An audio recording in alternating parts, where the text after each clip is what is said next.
आदरणीय प्रधानमंत्री श्री मोदी जी, आप राष्ट्रीय गान को शायद अच्छी तरह समझते होंगे। जन गण मन अधिनायक जय हो भारत विधाता। जन गण मन अधिनायक जनता के मन के पथ प्रदर्शक नेता जय हो भारत विधाता वो आप होते हैं। जब प्रधानमंत्री की कुर्सी पर आप बैठ जाते हैं तो आप जन गण मन अधिनायक जय हो भारत विधाता। भारत के भाग्य को बनाना आपके हाथ में होता है, लेकिन कब? जब आप इस राष्ट्रीय गान को ईमानदारी से समझते हो। आप जानते हैं हाई कमांड ने आपको गुजरात का मुख्यमंत्री किन हालातों में बनाया था। वहां के मुख्यमंत्री और पार्टी अध्यक्ष में लगी हुई थी। उस आग को ठंडा करने के लिए आपको कुछ दिन के लिए मुख्यमंत्री बनाया गया था। आप इस चीज को अच्छी तरह जानते थे। इस बात को समझते हुए आपने एक तरीका निकाला कि किस तरह मैं पक्का और टिकाऊ मुख्यमंत्री बन सकूं।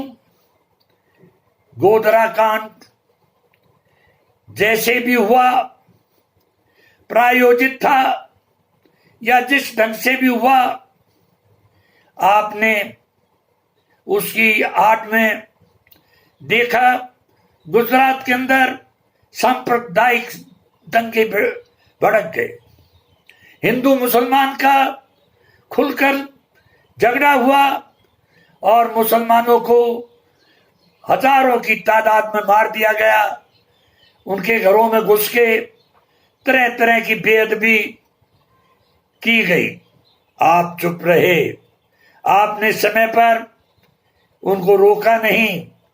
हिंदुस्तान की मिलिट्री वहां पर पहुंची, उन्होंने मजबूर किया और आपने भी साथ देना पड़ा और वो दंगे खत्म हुए। आप उन दंगों की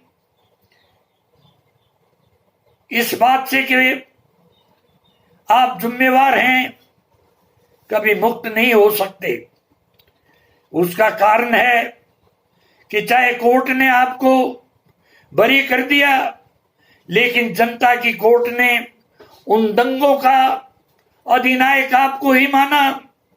इसलिए मोदी जी आप हिंदू हृदय सम्राट बन गए और हिंदू हृदय सम्राट इतने बड़े बन गए कि आपके आगे भारतीय जनता पार्टी और आरएसएस इतनी मजबूर थी कि आपको भारतीय संसद के चुनाव में भारत का पार्टी का नेता चुनना पड़ा। आप उस नफरत की तलवार से बड़ी आसानी से चुनाव जीत गए, देश के प्रधानमंत्री बने। मोदी जी, ये बड़ी बात नहीं है। इन हथकंडों से बड़े बड़े जीत जाते हैं। जीतना बड़ी बात नहीं, जीतकर कुर्सी पर बैठकर जनता का मन जीतना बड़ी बात है। आप चंगेज खां के बारे में जानते हैं। चंगेज खां ने बहुत बड़ा साम्राज्य बढ़ा लिया था। काफी जनता उसके नीचे आ गई थी। काफी स्टेट्स को जीत लिया था। कई मुल्कों का राजा बन गया था। इतनी बड़ी ताकत दिखाने के बाद वो अपनी महबूबा से मिलता है और कहता है कि मेरी महबूब, इस तलवार की नोक पर मैंने इतनी बड़ी जनता को जीत लिया है। अब तो बताओ कि तुम मेरे साथ क्या व्यवहार करोगी। जानते हो उस औरत ने चंगेज खां को क्या जवाब दिया? चंगेज खां को कहा, इस तलवार की नोक पर आप सारे हिंदुस्तान के सारी दुनिया को जीत सकते हो, लेकिन अफसोस इस गोश्त के टुकड़े को, जिसको दुनिया दिल कहती है, उसको आप नहीं जीत सके। मोदी जी, आपने झूठ के सहारे से अपनी कुर्सी को कितना ही आसान बना लिया। आगे भी जीत सकते हो, और हिंदुस्तान में जो दूसरी पार्टियों की सरकारें हैं राज्यों के अंदर, उनको 1 मिनट में चकनाचूर कर सकते हैं। ये बहादुरी नहीं है। बहादुरी वो है कि हिंदुस्तान की जनता के दिल को जीत पाते। आज क्या हालत है आप अच्छी तरह जानते हो। आपकी हालत इतनी कमजोर है कि आप सच भी नहीं बोल सकते। आप जानते नोटबंदी का क्या हुआ, जीएसटी का क्या हुआ, और दूसरे कितने लोग चोरी करके आपका पैसा लेके, देश का पैसा लेके विदेशों में भाग गए आपकी आंखों के तले। और क्यों नहीं उनको पकड़ा गया? क्योंकि वह आपको इलेक्शन बॉन्ड देते हैं, जिसका कोई हिसाब नहीं ले सकता कि किसने ये पैसे दिए। आप क्यों पकड़ेंगे उनको? विदेशों में बैठ के आपको इलेक्शन बॉन्ड देते हैं। प्रधानमंत्री एक नया फंड बनाया है, उसमें पैसे देते हैं, जिसका कोई हिसाब नहीं ले सकते। आप हुकूमतें खरीदें, तोड़ें, कुछ भी करें, अपने चुनाव लड़ें, आपके पास बहुत पैसा है। आप झूठ बोलते हैं, उस झूठ से फैलाने के लिए, झूठ का महिमा मंडन करने के लिए आपने सारे के सारे मीडिया, चाहे वो अखबार हैं, चाहे वो दूरदर्शन है, इस तरह उनको गुलाम बना रखा है कि आपके हर झूठ का मजबूरन इतना महिमा मंडन करते हैं कि दूसरी पार्टी के लोग अगर आपकी आलोचना करें तो उनको हृदय फेल हो जाता है, हार्ट अटैक तक हो जाता है। इतनी गालियां, इतनी बुरी तरह वहां पर लड़ते हैं। आप जानते हैं आपने किस तरह राज्य जमाए रखना है, इसके लिए आपको तरकीबें आती हैं। सर्जिकल स्ट्राइक, आज तक आपने पुलवामा के हत्यारों को नहीं पकड़ा। कौन थे वो उस गाड़ी को लेके आए जिसमें 3.5 क्विंटल आरडीएक्स था? आज तक नहीं पकड़ा गया। और जानते हैं सब कौन है वो, लेकिन आप मानेंगे नहीं। ये अभी आपने जो आतंकवादियों को लेके पाकिस्तान से, कश्मीर से दिल्ली पहुंचाने वाला एसपी था, वो कौन था? आप जानते हैं उसको क्यों जमानत मिल गई इतने बड़े कांड के बाद भी? आप जानते हैं, दुनिया समझती है। तो मोदी जी, इस तरह के सर्जिकल स्ट्राइक के मौके कितने ही बना सकते हो और कितने उसके लाभ उठा के पुनः फिर सत्ता में आ सकते हो, लेकिन ये सत्ता आपकी हार से बुरी है, क्यों जो आपकी आत्मा को इतना दुर्बल बना देती है कि आप ये नहीं कह सकते कि चीन की फौज हमारे देश के अंदर बैठी हुई है। चीन का नाम तक नहीं ले सकते। और तो और छोड़िए, पाकिस्तान का नाम भी लेना भूल गए। अरे हमारा कितना गहरा दोस्त, हिंदुस्तान का एक किस्म का टुकड़ा ही समझो, नेपाल ने हमारे साथ क्या व्यवहार किया चीन की गोदी में बैठने के बाद, आप उसका भी नाम तक नहीं ले सके। कहाँ कहा आपने कि सर्जिकल स्ट्राइक करेंगे? कर दो ना, अरे नेपाल पे कर दो, करके दिखाओ। आप चाइना पर क्या सर्जिकल स्ट्राइक करोगे? क्या करोगे? भूल गए वो स्ट्राइक जो कभी पाकिस्तान पे किया करते थे। मोदी जी, आप इतने कमजोर और बोधे क्यों हो? इस बात के लिए आप ध्यान लगा के सोचो, आपको पता चलेगा कि आपने गद्दी पर बैठने के बाद कितने पाप किए हैं। मत भूलना, इस गद्दी पे बैठ के जिसने भी पाप किया है, जनता उसको भूलती नहीं, उसका बदला लेती है। आपको याद होगा क्रैमवेल के बारे में। क्रैमवेल प्राइम मिनिस्टर होते थे ब्रिटिश सरकार के। कितने बड़े प्राइम मिनिस्टर थे, कितने इज्जतदार थे, चर्चिल से भी ज्यादा उनका नाम था। आप जानते हैं कि 100 वर्ष बाद पार्लियामेंट में उनका जिक्र आया और आपकी तरह कोई गलती उनकी पकड़ी गई उस गलती पर ब्रिटिश पार्लियामेंट ने सजाए मौत दी और उस सजाए मौत के बाद शाही कब्रिस्तान से कैम्पबेल की हड्डियां निकालकर और उसको मसनवी फांसी देकर समुद्र में फेंक दिया था। जनता मरने के बाद भी सैकड़ों वर्ष तक आपकी गलती को माफ नहीं करती, आप ये जानते हैं। इसलिए एक अध्यापक होने के नाते आप मेरे किसी भाई की गोदी में जरूर बैठे होंगे, थोड़ी बहुत जो भी शिक्षा आपने ली होगी वो बगैर अध्यापक की गोदी में बैठे नहीं मिलती। उस नाते मैं आपको समझाना चाहता हूं, आपको चेतावनी नहीं, आपको समझाना चाहता हूं।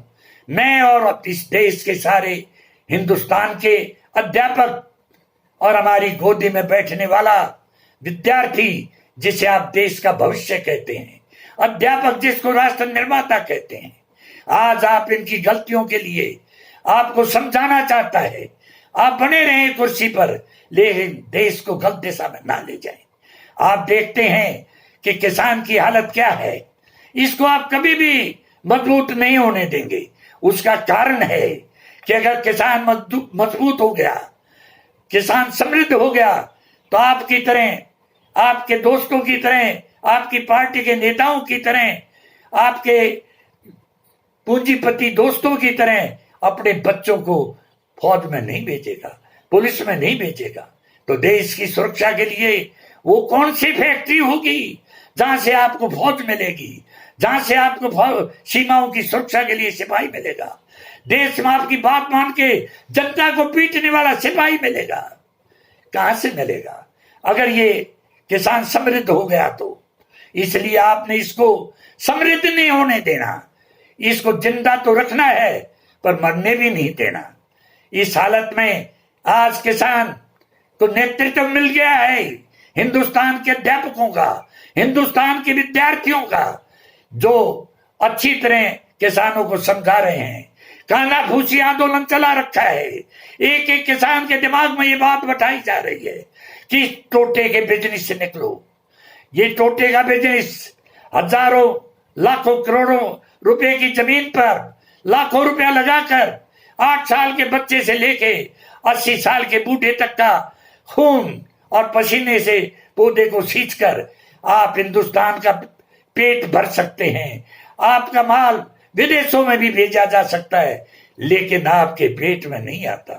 आपके पेट खाली रहते हैं, आप अपना कर्जा नहीं चुका पाते, आप खेत में मरते हैं और आपके बेटे सरहद पर शहीद होते हैं। आपकी मौत और आपके बेटों की शहादत ये नेताओं को कुर्सी दिलाने का एक बहुत बड़ा अवसर है, जिसका आप सर्जिकल स्ट्राइक के नाम से हमेशा अवसर प्रदान कर रहे हो। अरे समझो, उस भावुकता को भूल जाओ जिस भावुकता ने आपको हिंदू मुस्लिम के युद्ध के लिए तैयार कर दिया, दंगों के लिए तैयार कर दिया। अरे ये लोग अपनी कुर्सी के लिए ये कर रहे हैं। ये वही लोग हैं जिनकी लड़कियां तक मुसलमानों के ब्याही हुई हैं और वो इनकी पार्लियामेंट में बैठ के इनकी कैबिनेट में है, इनके प्रवक्ता हैं और दूसरों को इतनी नफरत फैलाते हैं और उनको अपना दामाद बना के पार्लियामेंट में बैठा लेते हैं। किसान भाइयों समझो, किसान समझ गया, किसान जान गया कि हम एक 200 रुपए की मशीन कपड़ा सीलने वाली लेके कहीं बैठ जाएं तो अवश्य हम अपने बच्चों को आपकी तरह अच्छे स्कूलों में पढ़ा सकते हैं, वो भी आईएएस बन सकते हैं। क्यों फौजी बनेंगे? क्यों छोटी छोटी जगह सिपाही, कंडक्टर और ये ड्राइवर बनेंगे? वो समझ गए हैं। आने वाले आपको चेतावनी देने के लिए कि मोदी जी, आप हमारा ये टोटे का बिजनेस सब खत्म कर दिया। हम अपना मुनाफे का बिजनेस 200 रुपए के कप प्लेट या मशीन चलाने के लिए कहीं भी पटरी पे बैठ के अपने घर पेट को पाल सकते हैं, अपने बच्चों को आईएएस बना सकते हैं, अपने बच्चों को बड़े से बड़ा पद दे सकते हैं। आप खुद सोच लीजिए, कहां से आपको फौजी भाई मिलेगा, कहां से आपको सिपाही मिलेगा अंदर की शांति के लिए और सीमा की सुरक्षा के लिए। और ये भी सोच लीजिए आप, और आप अपने दोस्तों से पूछ लो कि वो अगर चांदी सोने की रोटी खा सकते हो खा लें, क्योंकि आगे हमने खेत ये टोटे का बिजनेस करना ही नहीं, आपको रोटियां कहां से मिलेगी? अगर वो कहते हैं कि रोटी अनाज की खाई जाएगी, तो हम अपने पूंजीपति भाइयों को बता दो, अनाज की रोटी खाने के लिए आप पर किसान का टैक्स इतना लगेगा कि जितना खेत में वो पैदा करता है उतना ही गवर्नमेंट उसको देगी। जब जाके उसका खर्चा उतरता है, जब जाके उसका पेट पलता है, जब जाके उसके बच्चे आगे पढ़ सकते हैं, आगे कुछ बन सकते हैं।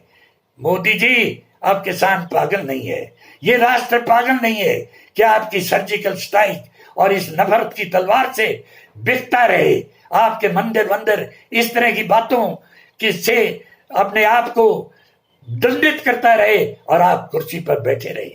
मोदी जी, ये फैसला कर ले, किसान अब खेती नहीं करेगा। कुछ दिनों के बाद आने वाला है, अपना 1 साल का इंतजाम करके 2 साल का इंतजाम करके आएगा, भूखा मर जाएगा। खेती उस शर्त पे करेगा कि जितना वो खेत में सब्जी और अन्न उगाता है, अन्न पैदा करता है, उतना ही गवर्नमेंट ने उनको देना पड़ेगा, और जिस मूल्य से वो बिकता है वही मूल्य से उसको वापस मिलेगा।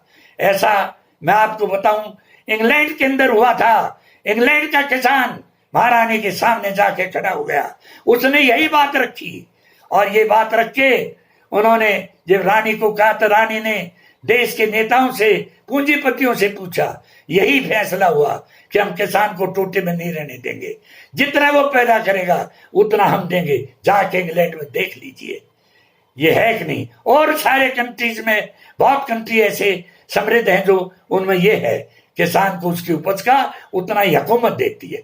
आप लाल किले से एहसान करते हैं कि हमने किसान को मुक्त कर दिया, कहीं भी बेचे, अरे ये तुम्हारी जिम्मेवारी है, किसान के मूल्य के हिसाब से कुछ बोनस मूल्य देके उसको जिंदा रखना था। आज किसान का अन्न जितना बाजार के अंदर, ये आपके मंडी में जो बैठे हुए हैं, ये जितना साथ देते उतने में बेचना पड़ता है, उतने में भी नहीं बिकता जितने में इनको समर्थन मूल्य के साथ मिलता था पैसा। आपने देश को बहुत बड़ा धोखा दिया है।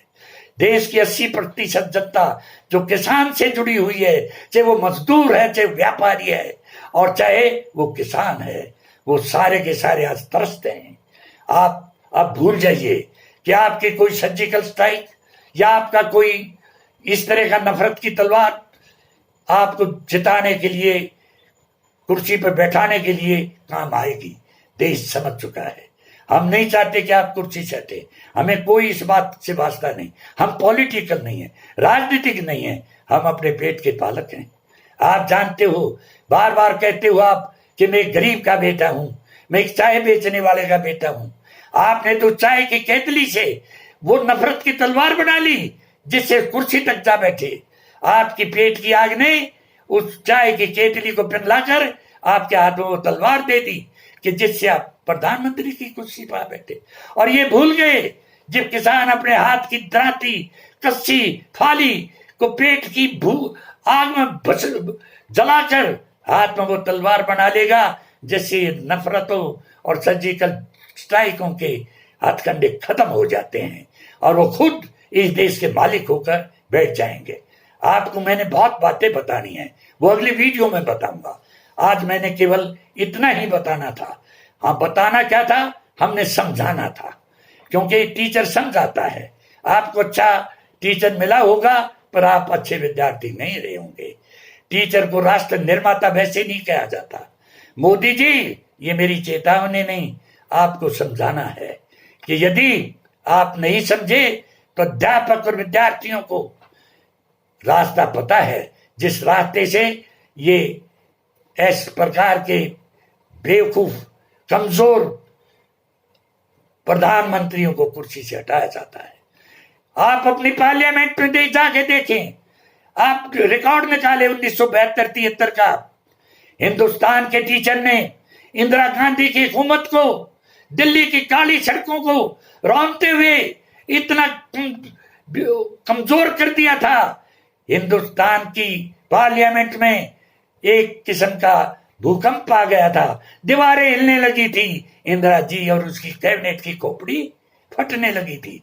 जब हिंदुस्तान के अपोजिशन ने ये घोषणा की कि हिंदुस्तान का टीचर 50,000 जो जेल में जा चुका हम नहीं देख सकते। उनके प्रति न्याय होना चाहिए। यदि आप न्याय नहीं करती तो कल से ही हम उन टीचर्स के साथ जेल में होंगे, पार्लियामेंट में नहीं।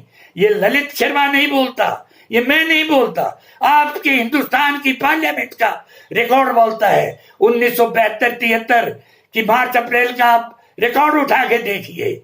ये इतनी बड़ी स्ट्राइक थी, आज तक इंटेलिजेंसिया, बुद्धिजीवी कभी आजादी की लड़ाई में भी इतने जेलों में नहीं गए थे जितने एक मुख्यमंत्री जिसको बंसीलाल जी कहते थे उसकी आप जैसी अड़ियल बुद्धि को ठीक करने के लिए गए।